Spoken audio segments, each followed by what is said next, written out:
అసలు నిన్న super punch గురించి చెప్పడం మర్చిపోయా. అసలు దాని గురించి చెప్పాలని అసలు నేను రచ్చబండలో అనుకున్నాను.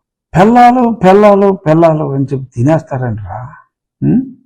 బహుశా మరి నా 4వ పెళ్ళాం జగన్మోహన్ రెడ్డి అనేమో అని ఆయన అన్నమాట. డెఫినెట్గా రేపటి నుంచి జగన్మోహన్ రెడ్డి ఇంకా పవన్ కళ్యాణ్ గారి పెళ్లిళ్ళ గురించి బుద్ధి ఉంటే మాట్లాడకూడదు. అసలు సోషల్ మీడియాలో కడుపు చెక్కలైపోతాను. వెంటనే ఆర్టిఫిషియల్ ఇంటెలిజెన్స్ కదా. జగన్మోహన్ రెడ్డి స్త్రీ అయితే ఎలా ఉంటాడు, చక్కటి పెళ్లి కూతురు గేటప్లో. మరి ఈయన 4వ భార్యగా తాళి కడుతున్న సన్నివేశాలు అంటే మొగుడు అనమాట. జగన్కి మొగుడు. మొన్నటిదాకా నన్ను జగన్కి మొగుడు అనేవారు ఎక్కడికి వెళ్ళినా. మరి ఇప్పుడు జగన్కి మొగుడు పవన్ కళ్యాణ్ గారు అని చెప్పి అనుకునేలాగా మరి ఓవర్ నైట్ ట్రెండ్ మారింది. జగన్మోహిని అనే పేరు కూడా పెట్టారు. జగన్మోహినికి భర్తగా పవన్ కళ్యాణ్ అని అసలు సోషల్ మీడియాలో ఆ మీమ్స్ దద్దరిల్లిపోతున్నాయి. ఇంకెప్పుడు ఒక్క మాటతో ఉత్తరాల రాయులకు కోవర్ట్లకు ఎలా అయితే సమాధానం చెప్పారో అలాగే అద్భుతంగా మాట్లాడితే నేను ఏకపత్ని వృతుని. ఏకపత్ని వృతుడే కాదని ఎవరు అంటలా. అంటే ఒకటే భార్య అని ఇంకుంటాగా. అంటే నేను వేరే రకంగా అంటలేదు సుమ్మి. అది కూడా పవన్ కళ్యాణ్ గారు అన్నారు నిన్న.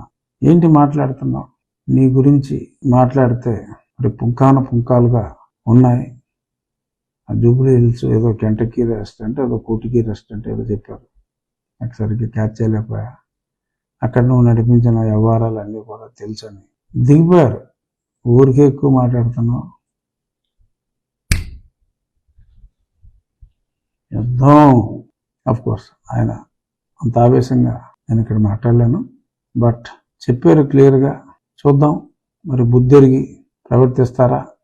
యువజన శ్రామిక రైతు కాంగ్రెస్ పార్టీ అధ్యక్షుడు ఎవరో అన్నారు నిన్న, రాజుగారు ఎప్పుడు మీరు ముఖ్యమంత్రిని తిడతారు, మీ పార్టీ అధ్యక్షుని మటుకు ఏమీ అనరు.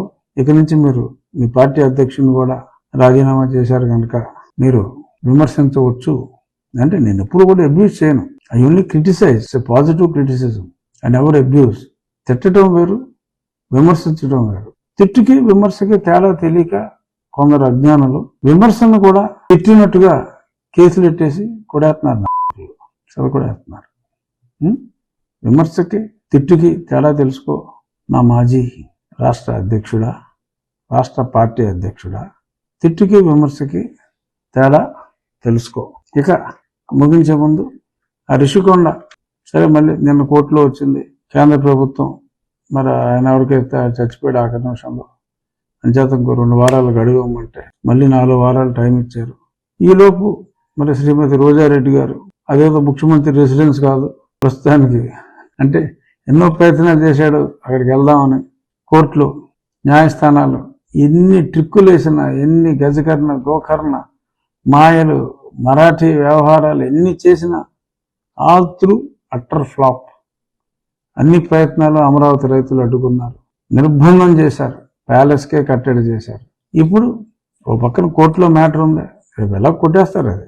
ఈలోపు శ్రీమతి రోజారెడ్డి గారు అదేదో టూరిజం ప్రాజెక్ట్ లాగా మరి పోలీసుల నడుమ వెళ్ళి మరి క్రైస్తవ ప్రార్థనలు చేస్తారా, పూజలు చేస్తారా నాకు తెలీదు. ఏదో మరి రిబ్బన్ కటింగ్ అయితే చేస్తారని విన్నాం. మరి ప్రజలకు చూపిస్తారో లేదో తెలియదు. అది టూరిజం ప్రాజెక్ట్ ఏంట్రా కొంప కట్టేసుకుని అని ప్రజలందరూ కూడా రియలైజ్ అవుతారు. ఈ మాయా మత్స్యేంద్ర వ్యవహారాలని ప్రజలు ప్రత్యక్షంగా చూడబోతున్నారు. వాళ్ళు అలౌ చేస్తే చూడటానికి. కానీ ఇంకా 10 రోజులు 12 రోజులు మ్యాక్సిమం ఎలక్షన్ కూడా వస్తుంది.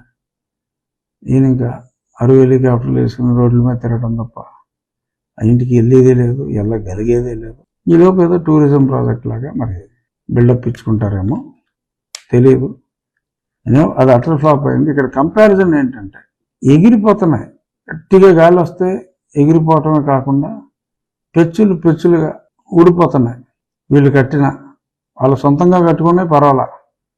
ఈయన ఏదో కొన్ని కట్టాడు 10,000 ఎన్నో, అవన్నీ కూడా టప కూలిపోతున్నాయి. 500 కోట్లతో ప్రజాధనంతో మరి ఎన్నో ప్యాలెస్లున్న అతి బీద వ్యక్తి కేవలం 1 రూపాయితో ఏదో ఒక పేపర్ పెట్టుకుని ఆ పేపర్ మీద భార్య సంపాదించే ఆదాయంతో తన బ్రతుకు వెల్లడిస్తున్న ఒక అతి పేదవాడైన నిత్యం పేదల తరపున పెత్తందారులతో, అంటే పవన్ కళ్యాణ్ గారు, సొంత ఆస్తి తగలేసుకున్న పవన్ కళ్యాణ్ గారు, చంద్రబాబు నాయుడు గారు, ఇలాంటి పెత్తందారులతో అతి బీదవాడైన బీదల ప్రతినిధిగా మరి ఆయన పోరాటం చేస్తున్నాడు అని ఆయన చెప్పుకుంటున్నాడు. మరి ఇప్పుడు ఇక్కడ 500 కోట్లతో, విద్యుత్ దీపాలతో, ఉద్యాన వనములతో అలదారుతున్న ఆయన 7వ భవనం 8వ భవనం, అఫ్కోర్స్ ఇది ప్రభుత్వాన్ని అనుకోండి, ఆయన ఏదో పర్మనెంట్, ఆయన అక్కడ ఉండిపోదామని అనుకున్నాడు. మరి అటువంటిది ఆయన ఇల్లు అయితే అంత అందంగా కట్టుకుని 500 కోట్లతో, మరి గవర్నమెంట్ ఆఫ్ ఇండియా ఇచ్చే 1,80,000 గ్రాంట్తో మరి వీళ్ళకి కట్టిన ఇల్లు ఇలా కూలిపోతూ ఉంటే మరి వీడా పేదల ప్రతినిధి? 500 కోట్ల నివాసానికి స్కెచ్ చేసినాడు పెత్తందారా? ఉన్న ఆస్తిని తగలేసిన, ప్రజల కోసం ఇచ్చేసిన, తగలేసిన కాదు ఇచ్చేసిన, పనిచేసిన పవన్ కళ్యాణ్ గారు లేదా నారా చంద్రబాబు నాయుడు గారు కనీసం ఆయన అంటూ ఉంటాడు, అమరావతిలో నీకు ఇల్లు లేదని. అవునయ్యా, కట్టుకోవడానికి మరి స్తోమత లేదేమో. హైదరాబాద్లో ఒకటి కట్టారు అప్పట్లో మొదలెట్టి, ఇప్పటి నుంచో కంబైన్డ్ క్యాపిటల్ కాబట్టి ఉంది. మరి అక్కడ కట్టుకుంటారు త్వరలో, ఆర్థిక వనరులు సమకూర్చుకుని. అందరికీ నీకులాగా పాపిష్టం ఉంటుందా? ఉండదు కదా, కడతారు.